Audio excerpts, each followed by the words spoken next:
비난 기도 제목이 있을 때 기도를 부탁할 수 있는 친구가 있다라고 하는 것, 그것은 참 든든한 일인 것 같습니다. 우리가 기도하겠습니다 많이 이야기는 하지만 빈말일 때가 참 많은데 그 친구는 정말 나를 위해서 간절하게 기도해 줄 친구야. 그런 사람이 있으면 참 마음이 얼마나 든든한지 모릅니다. 제게도 그런 친구가 있습니다. 어쩌면 저를 위해서 기도하는 게 저보다도 더 간절하게 기도하는 친구입니다. 그 친구는 미국에서 공부 마치고 돌아와서 사역지를 위해서 기도하던 중에 충남에 있는 어느 시골 교회 주일 설교 부탁을 받았습니다.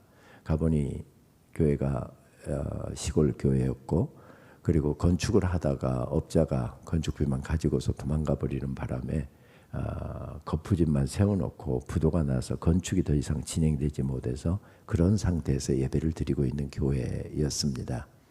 한 주 설교하고 났더니 다음 주도 한 주만 더 해주십시오. 다음 주 설교하고 났더니 한 달만 더 해주십시오. 그래서 계속 설교를 매주마다 내려갔는데, 목사님 우리 목회 좀 해주십시오. 그런 부탁이 왔습니다. 교회가 그런 상황이어서 사례비를 드릴 수가 없는 상황인데 교인들이 다 울면서 그렇게 부탁을 해왔답니다. 목사님 우리가 밥은 안 굶길게요. 목사님 우리가 밥은 안 굶길게요. 뭐 시골 지역이니까 들에서 나오는 거 그거 함께 우리 나눠 먹고 살면서 우리 주님 좀 섬기자, 그런 뜻이었습니다. 그렇게 주저앉아서 목회를 시작한 지 지금 올해 26년째 사역을 계속 이어가고 있습니다. 생활은 해야 되잖아요. 그래서 생활비를 마련하기 위해서 낮에는 사역하고 밤에는 늦게까지 책상에 앉아서 영어 책을 번역해서 번역비를 받아서 생활을 충당해야 했습니다. 물론 지금은 교회가 정상화돼서 사례비가 나오지만 초기에 그렇게 몇 년 동안 무리를 하다 보니까 허리병이 도졌습니다. 치료받는 병원의 의사가 인공 디스크 삽입 수술을 계속해서 권유를 했지만 거기에 대한 부작용에 대한 이야기를 들어서 수술을 쉽게 결단을 못했는데, 독일에서 인공 디스크가 나왔는데 이건 부작용 거의 없다. 의사가 얼마나 강력하게 권유를 하든지 의사 말을 믿고 수술을 받았는데 그게 잘못돼 갖고 평생 진통제를 한 움큼씩 먹어야 사는 친구입니다. 그러다 보니 신장이 망가지고 간이 망가지고, 그래서 약은 더 추가되고, 지난 여름에 함께 식사 한번 하는 자리, 부부 식사하는 자리에서 보니까 정말 약을 한 움큼씩 먹더라고요. 아니 최 목사 그렇게 약을 많이 먹고 어떻게 견뎌? 그러니까 부작용 때문에 몸은 이렇게 붓고요. 살아있는 게 기적이다 하는 늘 쓸쓸한 미소를 짓는 친구입니다.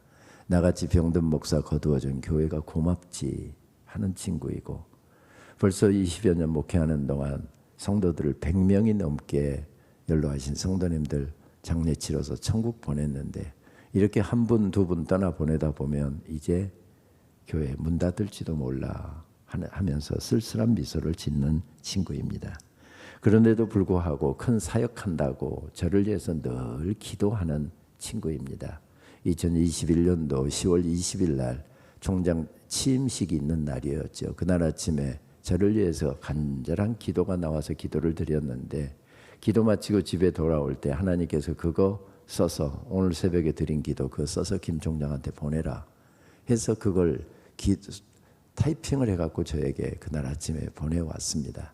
임기 내내 그 기도를 제 기도로 바꾸어서 드렸고, 그리고 하나님께서는 그 친구의 눈물 젖은 기도를 들으시고 학교에 제 사역 가운데 놀라운 역사를 허락해 주셨습니다. 좀 씁쓸한 면도 있지만 그 기도문을 한번 읽도록 하겠습니다.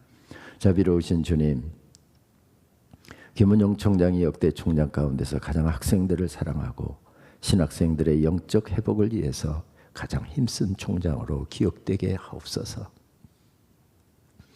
그래서 그의 재임 기간이 역사상 가장 은혜로웠으며 모든 예배와 강의와 모임마다 강력한 성령의 기름 부으심이 나타나므로 모든 학생과 교수가 살아계신 주님을 만나고 주님의 음성을 들음으로 그들의 인생과 사역이 거듭나게 하옵소서. 그래야 진실로 하나님께서 영광 받으시는 시간, 장신대 역사 가운데 가장 놀랍고 행복한 시간들이었다고 모든 이들로 고백하게 하옵소서. 진실로 학생들을 사랑하는 마음과 하나님을 경외하는 마음을 가진 조력자들을 많이 붙여주셔서 힘차게 하나님 기뻐하시는 방향으로 나아갈 수 있게 하옵소서. 신학교에서 강력한 영적인 회개와 부흥이 일어나므로 모든 해방꾼들과 대적들이 하나님의 거룩한 임재 앞에서 항복하게 하옵소서. 총장으로서 학교 학생들을 위해 무슨 일로 고민하기만 해도 생생한 주의 음성으로 인도하시고 무슨 낙심할 일이 있을 때에도 내가 내 마음을 안다, 내가 너를 기뻐한다 이루하시고 힘주셔서 능히 역경을 이겨내게 하시옵소서. 진실로 하나님 사랑하는 이들과 함께 하나님의 역사하심을 찬미하게 하옵소서. 어떤 사람들의 자랑이나 칭송보다 하나님께서 알아주시고 인정해 주시는 것을 욕심내는 그런 총장이 되게 하옵소서. 눈물로 주님 앞에 엎드릴 때마다 학교 전체가 거룩한 하나님의 임재하심 아래서 보호받고 살아 움직이고 있음을 모든 이들이 보게 하옵소서. 주님의 뜻만이 승리하시고 주님만이 높임 받으시고 주님의 거룩한 임재가 임기 내내 사랑하는 총장과 학교를 호위하여 주옵소서. 허망한 인생들에게 휘둘리지 않게 하시고 오직 주님만 바라보고 승리하게 하옵소서. 친구인 저를 위해서 이런 기도를 올려드리는 친구가 있다고 하는 게 얼마나 마음 든든한지 모릅니다. 뭐 참 영어도 잘하고 공부도 잘하고 머리가 비상한 친구였습니다. 명문학교를 졸업했고 그리고 정말 선생님들의 예견대로 우리나라의 최고 대학에 진학할 수 있는 순간이었지만 우리 목회자들은 항상 그런 이야기를 하죠. 헷가닥 해갖고 고등학교 때 소명을 받고 그리고 장신대로 진학했던 친구입니다. 뭐 얼마나 장신대 이게 원서를 안 써준다 할 정도로 너 넣기만 하면 어느 과든지 합격하는데 왜 이름도 너 처음 들어본 그런 대학을 가려고 하느냐. 얼마나 선생님들이 반대하든지. 그러다가 선생님들이 안 되니까 시골에 부모님이 계셨는데 부모님까지 전라도 강주로 모셔갖고 지금 아들이 이런 성적인데 왜 이런 이름도 못 들어본 학교를 보내려고 그러느냐. 아버지가 아예 호적에서 파버린 친구였습니다. 그래서 4년 동안 대학 다닐 때 집에도 한 번도 못 간 친구입니다. 그랬던 친구가 그 시골교회에서 엎드려서 사역하면서 친구는 모교 교수가 되고 모교의 총장이 됐다는데 시샘도 나고 부럽기도 하련만 정말 저를 위해서 간절하게 기도해 주는 그런 친구가 얼마나 고마운지 모르겠습니다. 그 친구가 목회하는 곳에서 멀지 않는 곳에 천장호라는 호수가 있지요. 충남 청양군 칠갑산 부근에 있는 호수입니다. 그 부근에 설교하러 갔다가 봄철에 한번 가본 적이 있고 겨울철에 한번 가본 적이 있는데 봄철에는 그 호숫가에 새들이 날고 생명력이 넘쳐나는 모습이었으나 겨울에는 가니까 꽁꽁 얼어붙어 있는 얼음 호수였습니다. 문득 그곳을 들렸다가 그 친구의 삶이 사역이 꼭 얼음 호수 같구나 하는 생각을 갖게 했습니다. 얼음 호수, 생명력은 찾아볼 수가 없잖아요. 삶의 희열도 삶의 환희도 넘쳐나지 않는 곳이 얼음 호수입니다. 자기 삶은 자기 사역은 꼭 얼음 호수와 같이 그렇게 얼어붙고 있는데 큰 사역한다면서 친구를 위해서 이렇게 간절하게 기도하는 친구입니다. 그곳에 다녀온 시인이 쓴 시가 생각이 나서 찾아서 읽어본 적이 있습니다. 꼭 그 친구 이야기 같다라고 하는 생각을 가졌습니다. 얼어붙은 호수는 아무것도 비추지 않는다. 불빛도 상 그림자도 잃어버렸다.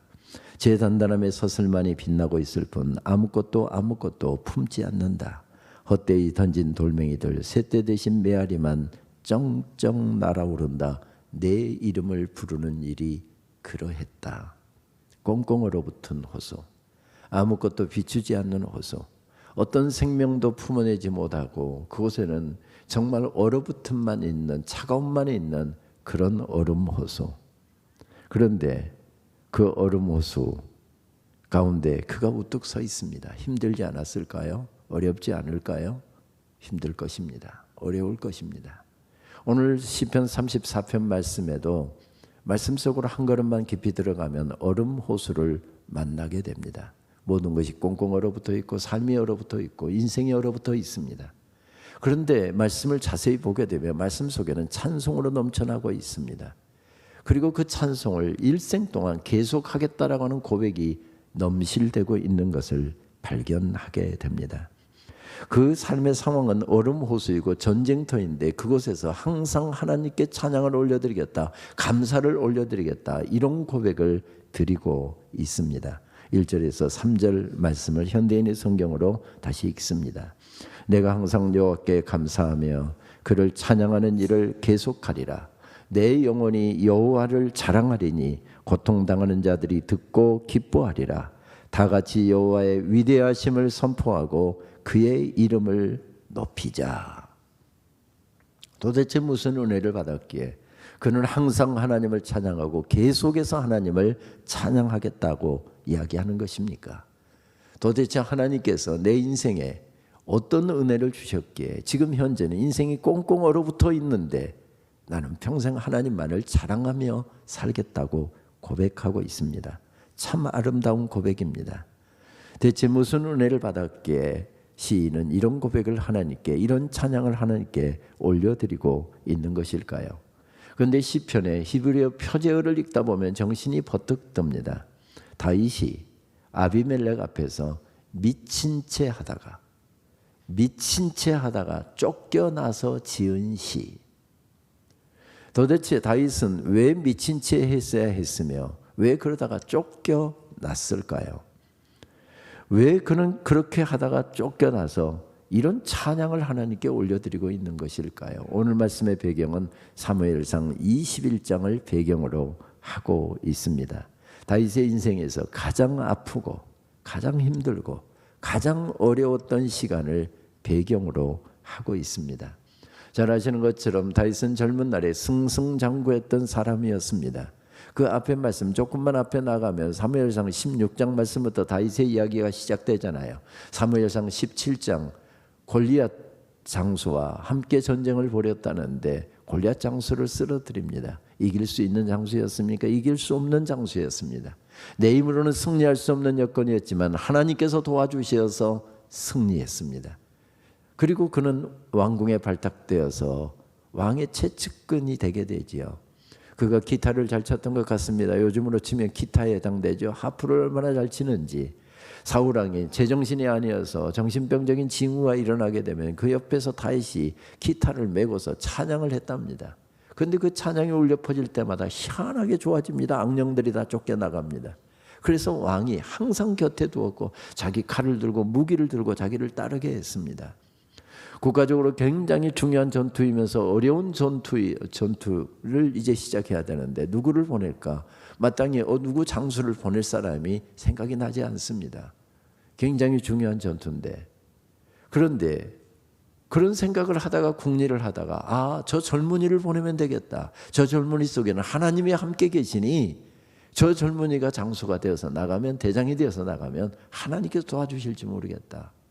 그래서 모험 삼아서 그 전투 경험도 없는 젊은이를 대장으로 삼아서 전쟁을 보냈답니다. 그런데 놀라운 승리를 거두고 돌아옵니다.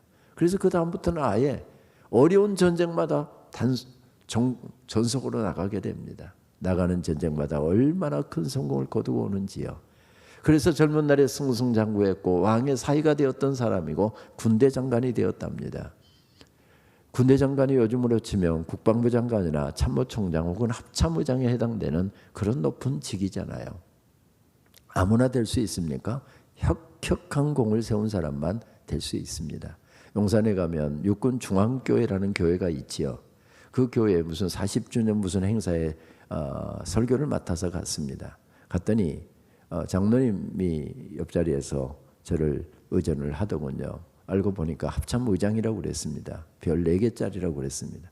이런저런 이야기를 나누다가 장로님께 물었습니다. 장로님은 육사 몇 기입니까? 육사 몇 기 하면 남자들은 대충 뭐 이렇게 세지잖아요. 저희 동기들이, 제가 77학번인데 동기들이 37기니까 몇 기 하면 다 나오잖아요. 44기라고 그러더라고요. 나보다 7년 후배구나. 딱 나오잖아요. 그래서 그 장로님께 물었습니다. 장로님은 도대체 무슨 공을 세웠기에 합참의장까지 되셨습니까? 왜냐하면 육사 자기 동기들 가운데 대장이 되는 사람은 한 명이 있을까 말까 하잖아요. 그런데 합참의장까지 되었습니다. 무슨 공을 세우셨기에 합참의장까지 됐습니까? 했더니 중대장 시절에 간첩이 침투를 해갖고 대간첩 작전이 벌어지고 있었답니다. 중대원들 전체를 다 데리고 어느 지역에 매복 작전을 해라. 밤을 꼬박 세우면서 혹시 공비가 지나갈 것을 지키고 있는 게 매복이잖아요. 그런데 중대장이 지금 지키고 있는 그 자리 앞으로 공비가 4명이 한밤중에 지나가더랍니다. 그래서 드르륵 긁었답니다. 무장공비를 4명이나 잡았기 때문에 합참의장까지 되는 겁니다. 무장공비 4명 잡았다고 다 합참의장 됩니까? 혁혁한 공과 리더십을 세웠기 때문에 가능한 일이지요. 다윗이 바로 군대 장관까지 되었답니다. 그것도 젊은 날에 모든 사람이 부러워했고 우리 자녀도 우리 아들도 저렇게 성공했으면 좋겠다. 국민적인 일학 영웅이 되었습니다. 그런데 그렇게 잘 나가다 보면 어려움도 있기 마련이잖아요. 그를 시샘하고 그를 질투하고 죽이려고 달려드는 사람이 있었습니다. 그가 누구였습니까? 그가 목숨을 걸고 섬겼던 그의 주군이었던 사울왕이었습니다. 개인적으로는 장인 어른이었습니다. 전쟁에서 큰 승리를 거두고 전과를 보고하려고 왕 앞에 섰더니 왕이 활을 그를 향해서 쏘아댑니다. 창을 던져댑니다. 가까스로 피했습니다. 내가 너를 벽에 못 박아버리겠다. 그러고 낄낄대는데 제정신이 아닙니다. 왕궁에 있다가는 제 명대로 못 살겠다 싶어서 젊은 날에 이루었던 성공도 차지했던 자리도 영예도 모든 것 다 내려놓고 스스로 도망자가 돼서 왕궁을 빠져나오잖아요. 그것으로 끝이었습니까? 아니었습니다. 수십 수백의 군대를 풀어서 하루도 빼지 않고 그를 잡아 죽이려고 추격에 들어옵니다. 하나님, 내가 도대체 무엇을 잘못했습니까? 목숨 걸고 나라를 위해서 하나님 세우신 이 나라를 위해서 섬긴 거대요. 내가 무엇을 잘못했기에 이런 고난을 제게 주십니까? 시편 말씀에 보게 되면 그런 눈물 젖은 기도의 시편들이 참 많이 나오잖아요. 그래서 시편을 연구하는 학자들은 그런 시편을 탄식시라고 분류를 합니다. 그런데 들러산으로 도망 다니는데 이제 더 이상 피할 곳이 없습니다. 그래서 옆에 나라로 잠시 피난 가서 상황이 좋아지면 다시 돌아오겠다 하고서 옆에 나라로 은밀하게 스며들어갔는데 그 나라 사람들이 다윗을 알아버린 겁니다. 우리나라의 대장수였던 골리앗 장군을 쓰러뜨린 이스라엘의 젊은 장수 다윗. 그래서 그는 왕 앞에 바로 끌려갔답니다. 죽은 목숨이나 침배 없잖아요. 그래서 수염에다 침 질질 흘리면서 미친 척하고 그랬더니 왕이 그 모습을 보고서 야, 맛이 갔다. 그러니까 우리나라의 적진인데 우리나라로 왔겠지. 야, 내보내라. 미친놈 잡아놔서 뭐 하겠냐, 내보내라. 그래서 가까스로 목숨을 보존하고 나와서 하나님께 올려드린 시편이 오늘 시편 34편 말씀이랍니다. 참 기가 막히는 상황이 아닙니까? 그런데 이때 하나님께 이런 감사를 올려드리고 이런 찬양을 올려드리고 있습니다. 들러산으로 우리나라에는 봄철부터 가을철까지 들러산으로 다니다 보면 그래도 먹거리들이 제법이 있습니다. 정 없으면 남의 밭에서 슬쩍 설이라도 해 먹을 수 있지만 이스라엘 나라에는 황야 지역이다 보니까 들러산으로 다니다 보면 먹을 것 찾기가 어렵습니다. 사흘째 아직 아무것도 먹지를 못했습니다. 쓰러질 것 같습니다. 그래서 혹시 성전에 찾아가면 빵 한 덩이라도 얻을 수 있을까 싶어서 성전에 찾아갔답니다. 요즘으로 치면 그렇게 이야기했겠죠. 목사님, 제가 사흘 동안 아무것도 못 먹었습니다. 먹을 것 좀 구할 수 있을까요? 하고 교회에 들어갔더니 벌써 목사님하고 부목사님들 딱 얼굴 표정을 보니까 얼굴 표정이 딱 긴장되는 것 보니까 아, 여기도 안전한 곳이 아니구나. 피해를 주지 않으려고 바로 돌아서려고 하는데 배가 너무 고픕니다. 목사님, 빵 한 덩어리만 얻을 수 있을까요? 아이고, 어떻게 하죠? 지금 고는 빵이 없는데 오늘 마치 성전이 진설했던 진설빵을 오늘 물리고 새 빵으로 올리는 날인데 혹시 괜찮다면 딱딱하지만 그 전신에 어떤 진설병은 드릴 수 있습니다. 그 진설병 하나 들고서 돌아서서 나오는데 적을 만나면 맹수를 만나면 싸울 무기 하나 없이 지금 도망 다니고 있습니다. 그래서 다시 돌아가서 이야기했답니다. 목사님, 아시다시피 제가 지금 도망자의 삶을 살고 있는데요. 무기 하나가 없습니다. 혹시 칼이나 무기할 만한 거 있으면 하나 구할 수 있을까요? 아, 좋은 게 있습니다. 사실 주인이 당신입니다. 그러면서 다윗을 모시고 다윗을 데리고 가는데 가서 보니까 골리앗과의 전투에서 승리하고 차지했던 칼이 그곳에 전시되어 있습니다. 구적 장수나 들 수 있는 칼이지 일반인은 들 수도 없고 사용할 수도 없는 큰 칼입니다. 근데 그만한 게 어디 있습니까? 내 인생이 어려울 때, 내 힘으로 어찌할 수 없는 인생에 어려움 가운데 서 있을 때 하나님께 구했더니 하나님께서 은혜를 베풀어 주셨던 은혜의 징표잖아요. 하나님께서 살아계신다고, 하나님께서 나를 기억하고 계신다라고 하는 징표잖아요. 그 칼을 받아들고 돌아섭니다. 처음에는 씩씩하게 들고 나왔겠죠. 그러다가 너무 무거우니까 질질 끌고 가고 있습니다. 그런 칼을 질질 끌고 가면서 불렀던 찬양이 바로 이 찬양이랍니다. 오늘 기가 막힌 상황을 사무엘상 21장 말씀을 보게 되면 이렇게 우리들에게 다시 리마인딩 시킵니다. 가드왕 아게스를 심히 두려워하여 그들 앞에서 그의 행동을 변하여 미친 채 하고 대문짝에 극적거리며 침을 수염에 흘리매. 참 기가 막힌 상황입니다. 침을 흘리고 대문짝에 몸을 극적대고 그렇게 미친 채 하다가 쫓겨나서 지은 시, 미친 척하지 않으면 생명을 부지할 수 없는 어려운 상황 가운데서 하나님 앞에 올려드렸던 찬송이요 기도가 바로 오늘 말씀이었답니다. 그런 시간에 찬양이 나왔을까요?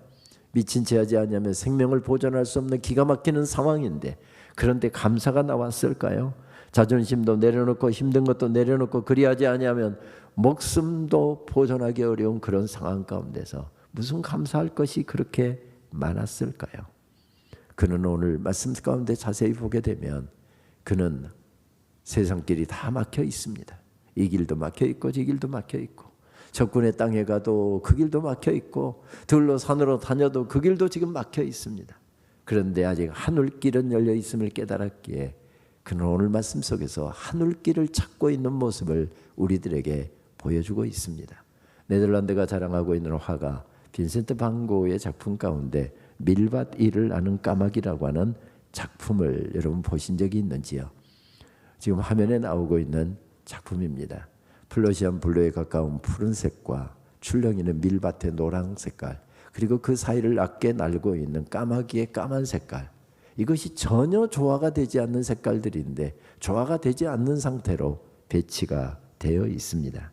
평론가들은 세상과 불화하고 자기 자신과도 불화했던 빈센트 반 고흐의 내면 세계를 반영한 것이다, 그렇게 평론을 하더군요. 그런데 그림을 자세히 들여다보면 조화를 이루려고 조바심도 전혀 보이지 않습니다.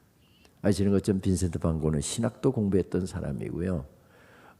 벨지움과 그리고 영국 런던에서 런던 외곽의 그 광산촌에서 설교자로도 했던, 그래서 빈센트 반 고흐가 했던 설교가 몇 편이 남아있을 정도로 사역자로 꿈꿨던 사람이었습니다. 그런데 정신병적인 징후가 발생하면서 결국 목회직도 박탈을 당하고 그리고서 그림을 동생 테오의 권유로 그림을 그리게 된 것이지요.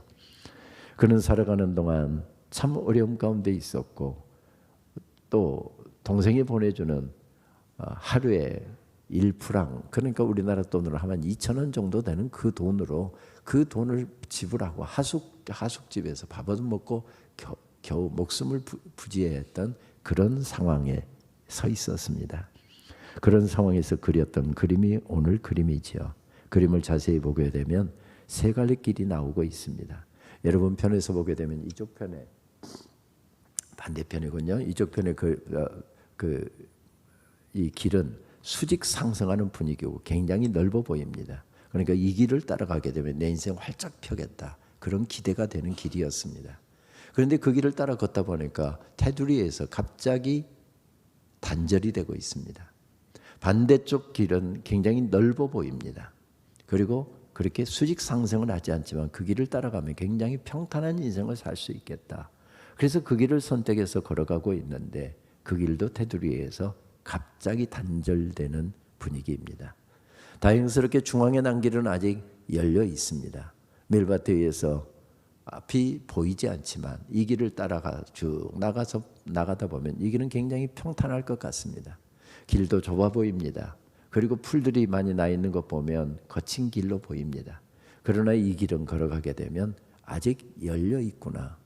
세상적으로는 화려하지도 않고 대단한 길도 아닌 것으로 보이지만, 그러나 그 길을 따라가면 인생이 평탄하게 열릴 것 같은 기대감이 넘쳐나는 길입니다. 무엇보다도 그 길은 어디까지 연결되어 있는지 모르지만 아직 하늘까지 연결되어 있고, 아직 그 길은 열려 있는 것은 분명해 보입니다.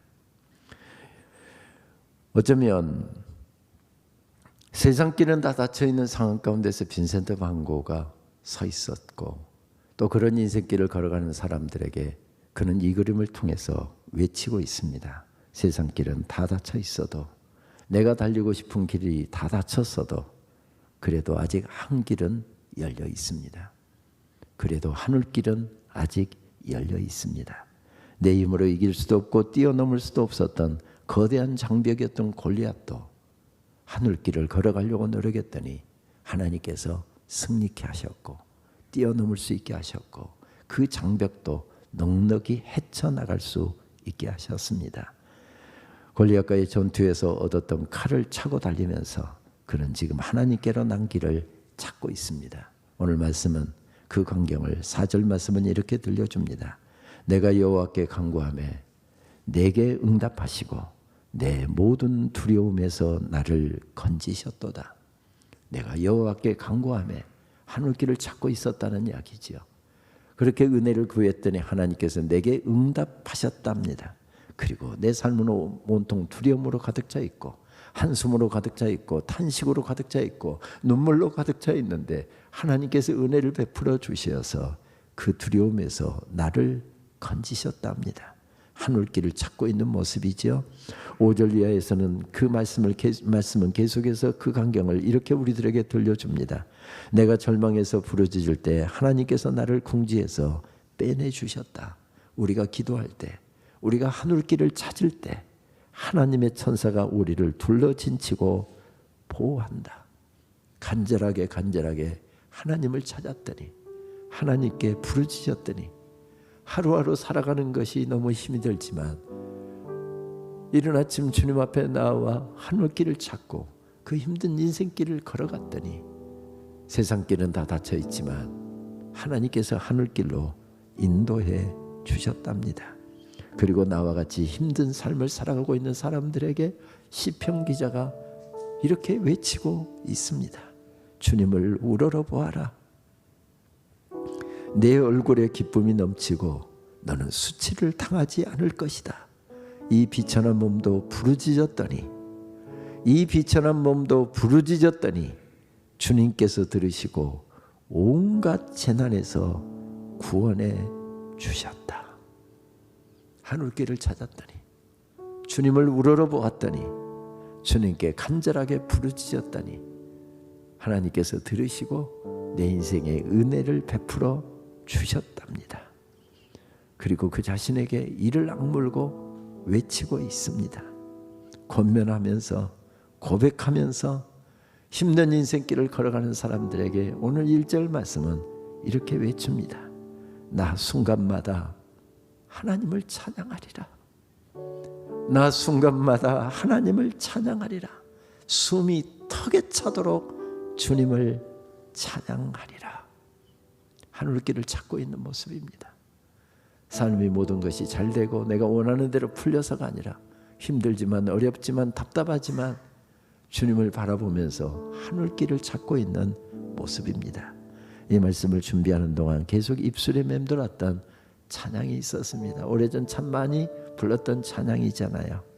날마다 숨쉬는 순간마다 내 앞에 어려운 일을 보내 주님 앞에 이 몸을 맡길 때 슬픔 없네, 두려움 없네. 주님의 그 자비로운 손길 항상 좋은 것 주시도다.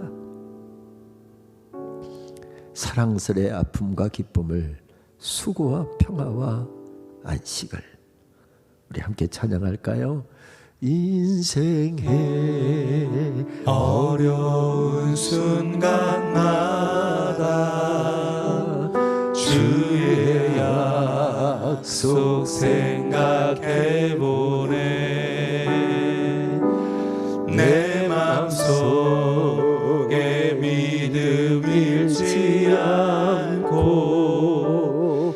말씀 속에 위로를 얻네. 주님의 도우심 바라보며 주님의 도우심 바라보며 모든 어려움이 길도다. 흘러가는 순간순간마다 주님 약속 새겨봅니다. 날마다 숨쉬는 순간마다 날마다 숨쉬는 순간마다 내 앞에 어려운 일 보내 주님 앞에 이 몸을 맡길 때 슬픔 없네 두려움 없네. 주님의 그 자비로운 손길 항상 좋은 것 주시도다.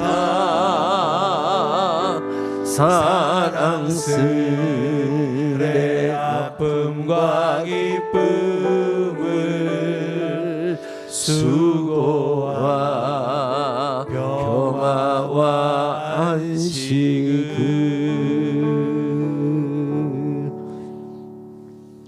나름대로 열심히 살았다고 생각했는데 인생의 어느 자락에 서 있다 보니 모든 것이 뒤죽박죽입니다. 나름대로 하나님 앞에서 열심히 하나님 섬기면서 믿음 생활한다고 생각했는데 가정을 돌아보니 자녀들을 돌아보니 삶의 현장을 돌아보니 모든 것이 뒤죽박죽입니다. 인생을 살다 보면 그런 시간들 참 많이 있잖아요. 얼어붙은 것과 같은 꽁꽁 얼음 호수와 같은 그렇게 얼어붙은 인생길이 우리들의 삶에 있습니다. 여러분들에게도 있으시죠? 저에게도 있습니다. 그런데 날마다 순간순간마다 주님 바라보면서 하늘길을 찾겠다는, 너도 하늘길을 찾아라. 오늘 말씀도 그렇게 우리들에게 들려주지 않습니까? 참 어려운 인생의 시간을 보냈던 한 시인, 박영건 시인입니다. 혹시 박영건 시인을 잘 모르는 분은 소라 푸른 소라의 원작자다 생각하시면 그 시인이구나 하는 생각을 하실 수 있을 것입니다. 결핵성 뇌수막염에 걸려서 48살 젊은 나이에 세상을 떠난 분이지요. 인생의 참 어려운 시간을 보낼 때 그는 이렇게 노래합니다. 꽃 떨어진 그 텅 빈 대궁에 빗물이 스쳐간다. 이제 나를 가릴 수 있는 것은 거센 바람뿐. 시 한 줄 없이 바람 속에 시들어 눈 속에 그대로 매서운 꽃눈 튀우리. 꽃잎 다 털어지고 텅 빈 줄기 하나 남았는데, 대궁 하나 남았는데 그게 겨울비까지 내리더랍니다. 꽁꽁 얼어붙더랍니다. 잎사귀 하나도 꽃잎 하나도 찾아볼 수 없는 인생길이었답니다. 그럼 뭐라고 표현합니까? 시 한 줄이 없다. 시인인데 시 한 줄이 없다는 이야기, 사업을 하는데 사업에 찾을 만한 이익 하나가 나지 않는 그런 사업을 지금 몇 년째 하고 있다는 그런 이야기잖아요. 시 한 줄 없이 겨울바람 속에 시들어서 그렇게 힘들게 인생길 서 있는데 또 눈까지 내려서 모든 것이 꽁꽁 얼어붙어 있답니다.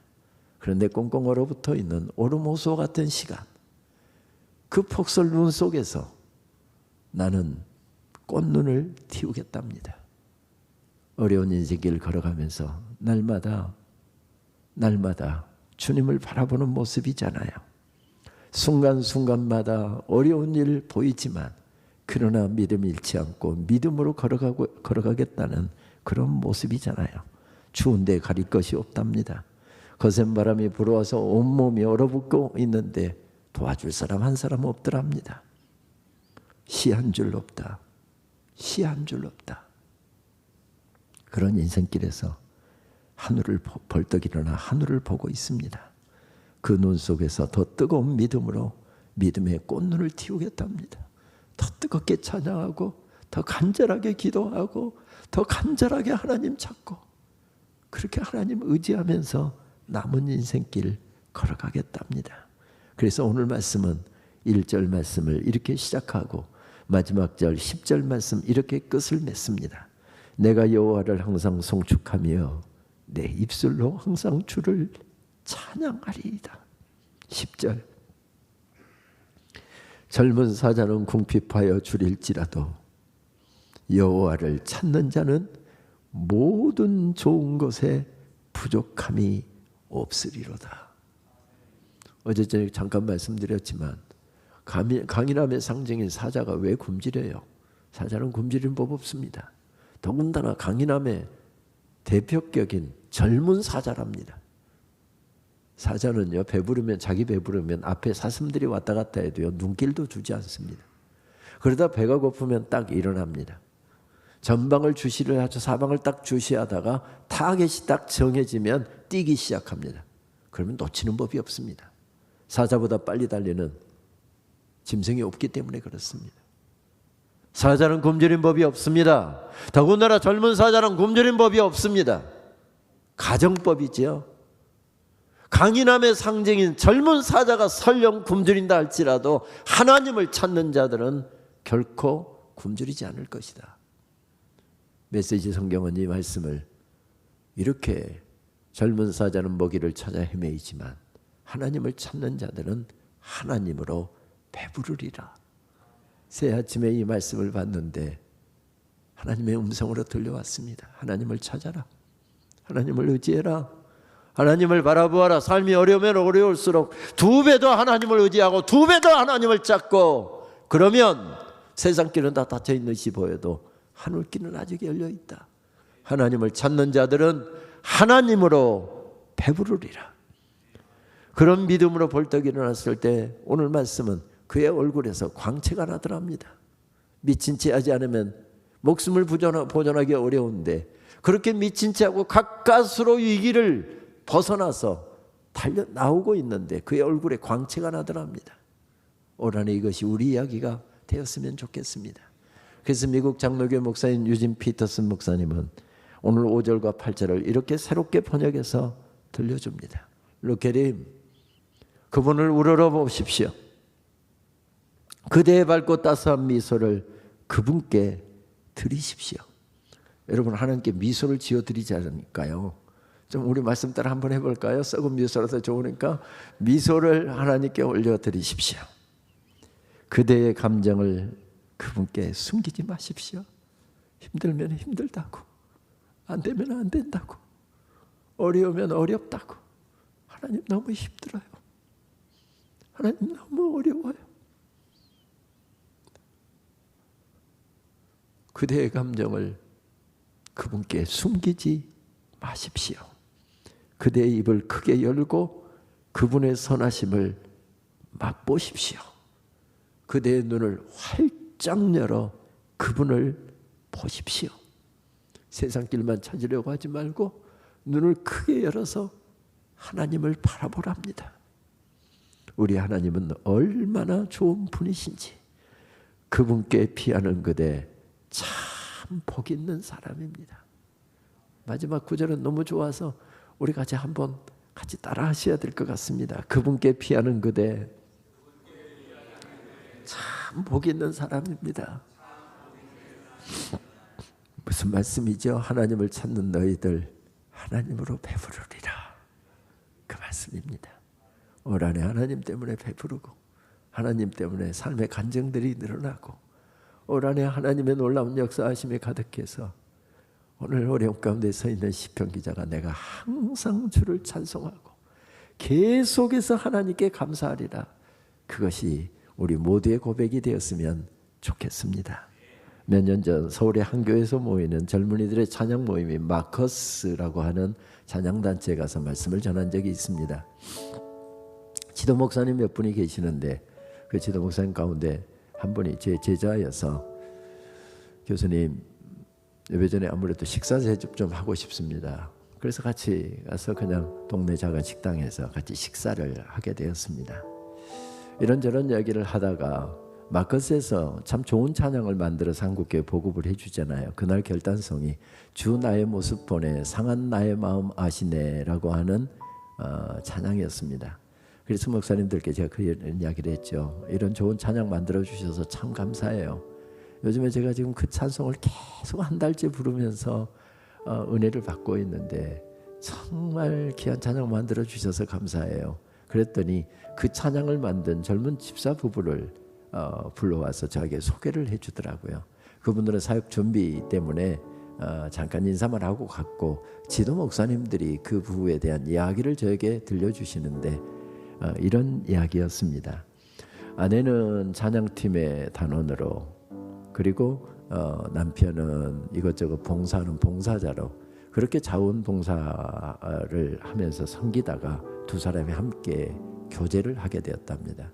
교제를 마치고서 결혼을 했는데 결혼한 지 한 달 정도 지나갈 때 자매에게 악성 백혈병, 혈액암이 발병을 했답니다. 특별한 치료제가 없는 고약한 혈액암이었답니다. 이게 균에 감염되는 게 제일 면역력이 약해지는 게 제일 위험하잖아요. 바로 무균실에 입원이 됐고 언제 끝날지 모르는 이 긴 항암의 시간으로 들어갔답니다. 참 안타까운 것은 특별한 치료제가 국내외에 없다는 게 그를 슬프게 했습니다. 기도하면서 무균실에 입원해서 계속 그렇게 치료를 받고 있는데 어느 날 의사가 기쁜 소식이 있다면서 밝은 미소로 달려왔습니다. 수백만 원을 줘도 살 수 없는 약인데 미국에서 개발된 신약이 개발이 되었는데 부작용만 감수해 주시면 수백만 원이 호가에도 살 수 없는 약이 무료로 제공될 수 있습니다. 그 부작용이 뭔데요? 이런 부작용, 이런 부작용, 이런 부작용 뭐 몇 가지 이야기하는데 그건 뭐 목숨보다 귀하지는 않으니까 감내할 수 있는 내용들이었습니다. 그런데 문제는 마지막 항목이 마음에 걸렸습니다. 만약에 이 약을 투여받게 되면 여성들 같은 경우에 99.9%가 아이를 가질 수가 없습니다. 그 이야기를 듣자마자 뭐 생각할 겨를도 없이 지금 결혼한 지 뭐 2개월밖에 안 됐는데 어떻게 그런 약을 투여받을 수 있습니까? 저 그 약 투여 못 받습니다. 시부모님들은 또 손자도 은근히 기다리는 내색인데 약을 투여받을 수가 없다고 바로 거절했답니다. 의사가 남편을 불렀답니다. 당신 아내는 오늘 죽을지 내일 죽을지 모른다. 유일하게 우리가 지금 붙잡을 수 있는 끈은 이 약밖에 없다. 당신 부인 살리려고 하면 이 약을 투여받아야 된다. 아내를 좀 설득해달라. 남편이 눈물로 아내를 설득했답니다. 여보, 우리 가정에 아이 없이는 나는 살 수 있어. 그러나 당신 없이는 나 살 수 없어. 우리 살아계신 하나님 믿는 사람들이잖아. 먼저 당신부터 살고 난 다음에 아이 문제는 우리 나중에 하나님께 기도하자. 아내를 눈물로 설득을 했습니다. 그랬더니 남편의 눈물의 설득을 받아들이고 약을 투여받기로 자매가 결정을 했습니다. 그리고 그 약을 투여받고 1년여의 긴 투병 시간을 가진 다음에 드디어 완치 판정을 받고 퇴원을 하게 되었답니다. 얼마나 감사했던지, 하나님의 은혜가 얼마나 컸던지 그 은혜 감사해서 만든 찬양이 바로 이 찬양이었다고 했습니다. 주 나의 모습 보내 상한 나의 마음 아시네. 주 나의 눈물 안에 홀로 울던 마음 아시네. 너무 감사해서 이 찬양을 만들고 그리고 하나님께 올려드리고 함께 그 찬양을 그 마커스 예배에서 함께 눈물로 찬양을 드리는데 찬양을 하다가 목숨 살려주시는 하나님의 은혜가 너무 감사하다. 찬양을 한참 하는데 이제 나는 아이를 가질 수가 없어. 결혼 1년 차인데 나는 이제 아이를 가질 수 없어 하는 사실을 생각하니까 너무 가슴이 미어져서 막 찬양하다 말고 앞에서 엉엉엉 울었답니다. 그런데 그렇게 울고 있을 때 하나님께서 그 자매의 태를 어루만지셨고 그 가정에 아들을 선물로 주셨답니다. 그리고 제가 11월 어느 목요일 마커스 예배 설교하러 간 날, 그날이 그 귀한 아들의 100일이라고 그랬습니다. 아니 그 귀한 아들 100일 잔치도 안 하고 나왔습니까? 그랬더니 어제 양가 부모님 모시고 성대하게 100일 잔치하고 오늘 사역하러 나왔습니다. 하나님께서 베풀어 주신 은혜가 너무 커서 두 번째로 만든 찬양이 은혜 아니면 살아갈 수가 없네라고 하는 찬양이라고 했습니다. 은혜 아니면 살아갈 수가 없네. 호흡마저도 다 주의 것이니 세상 평안과 이로 내게 없어도 예수, 오직 예수뿐이네. 크신 계획 다 볼 수도 없고 작은 고난에 지쳐도 주께 묶인 나의 모든 삶 버티고 견디게 하시네. 은혜 아니면 살아갈 수가 없네. 나의 모든 것 다 주께 맡기니 참된 평안과 이로 내게 주신 주 예수, 오직 예수뿐이네. 우리 같이 찬양하면서 기도의 자리로 나아갈까요? 은혜 아니면 살아갈 수가 없네. 호흡마저도 다 주의 것이니 세상 평안과 위로 내게 없어도 세상 평안과 위로 내게 없어도 예수, 오직 예수뿐이네. 오직 예수뿐이 크신 계획 다 볼 수도 없고 크신 계획 다 볼 수도 없고 작은 고난에 지쳐도 주께 묶인 나의 모든 삶 버티고 견디게 하시네. 은혜 아니면 살아갈 수가 없네. 은혜 아니면 살아갈 수가 없네. 그렇습니다. 주님, 나의 모든 것 다 주께 맡기니 다 주께 맡기니 참된 평안과 위로 내게 주신 주 예수, 오직 예수뿐이네. 예수뿐이 크신 계획 다 볼 수도 없고 크신 계획 다 볼 수도 없고 작은 고난에 지쳐도 주께 묶인 나의 모든 삶 버티고 견디게 하시네. 은혜 아니면 살아갈 수가 없네. 은혜 아니면 살아갈 수가 없네. 그렇습니다. 주님, 나의 모든 것 다 주께 맡기니 참된 평안과 이로 내게 주신 주 평안과 위로 내게 주신 주 예수, 오직 예수. 우리 두 손 들고 찬양하실까요? 크신 계획 다 볼 수도 없고 크신 계획 다 볼 수도 없고 작은 고난에 지쳐도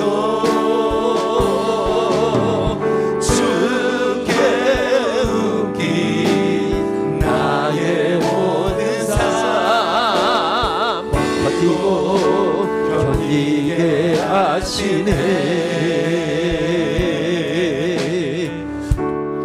은혜 아니면 살아갈 수가 없네. 나의 모든 것 다 주께 맡기니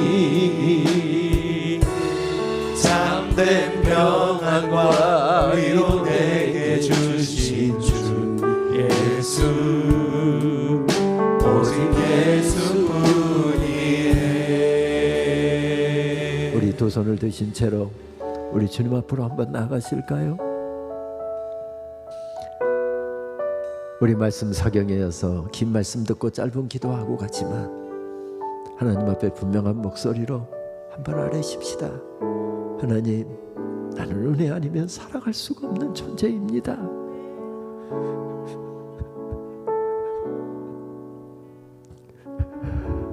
지금까지도 하늘 은혜에 둘러싸여 살았습니다. 남은 인생길도 하늘 은혜에 둘러싸여 살아가기를 원합니다.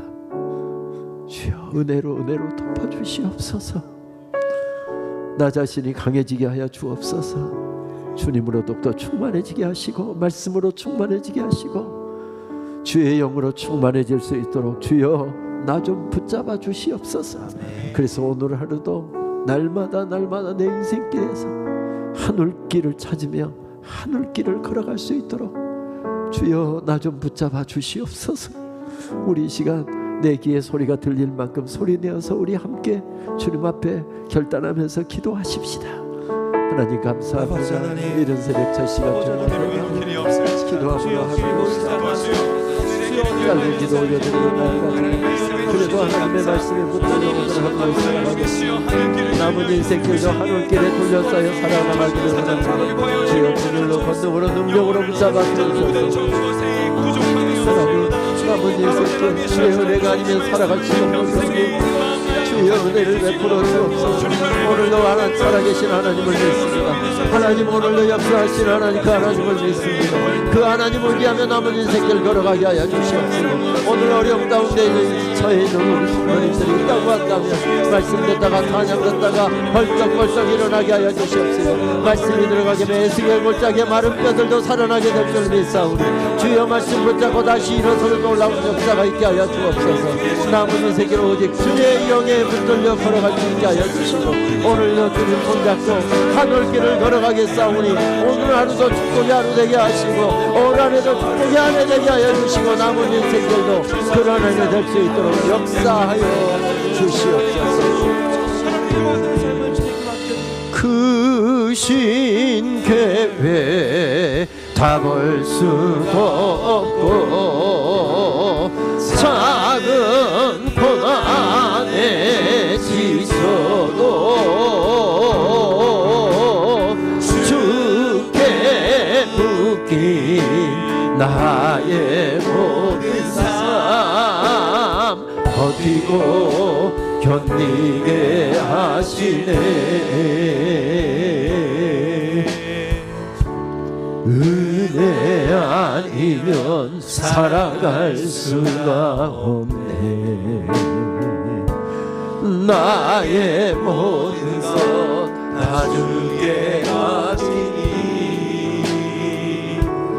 참된 평안과 위로 내게 주신 주 예수, 오직 예수뿐이네. 이제는 우리 주님 예수 그리스도의 은혜와 하나님 아버지의 크신 사랑하심과 성령님의 교통하심이 기가 막히는 웅덩이에 빠져 있어도 하늘길은 아직 열려 있습니다. 주신 말씀 먹고 말씀 붙잡고 말씀대로 살게 하여 삶의 자리로 나아가는 하나님의 이 사랑스러운 주의 자녀들 머리머리에 이제로부터 영원토록 함께 계시기를 축원하옵나이다. 아멘.